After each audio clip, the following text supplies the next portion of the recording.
আইন ও বিচার বিভাগের নিকট হস্তান্তরিত ও ন্যস্ত হইবে।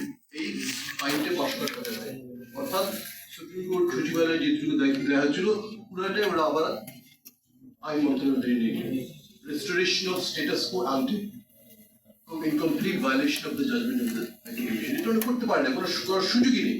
এটা একমাত্র করতে পারে যদি অ্যাপিলটা শুনানি হয়ে অ্যাপিলটা অ্যালাউ হয়ে যায়, তারপর সেই অ্যাপিলের ডিভিশন রায় আগে করতে পারে। কিন্তু এই অ্যাপিল শুনেছেন, অ্যাপিল দু একদিনের মধ্যে করবেন, উইদাউট ফাইলিং এন অ্যাপিল এই আইনটা পাশ করাটি হচ্ছে contempt. It is contempt of the division, contempt of supreme court. কোনো সন্দেহ নেই, এই প্রক্রিয়াটাই এন্টায়ার প্রক্রিয়াটাই ছিল আপনার in violation of the judgment of the Supreme Court. এই কথাটা আমাদের বুঝতে হবে। আরেকটা কথা আমি বলে শেষ করে দিচ্ছি যে এখানে তো আমাদের জলের প্রত্যাশাটা কি, আমাদের যে জনপ্রত্যাশাটা কি, জনপ্রত্যাশাটা কিন্তু আমাদের জুলাই চার্টারে রিফ্লেক্টেড হয়েছে, গণভোট হয়েছে।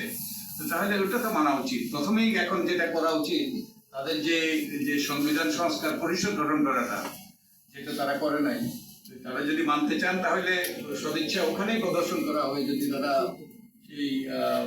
সেই সংস্কার পরিষদটা গঠন করেন।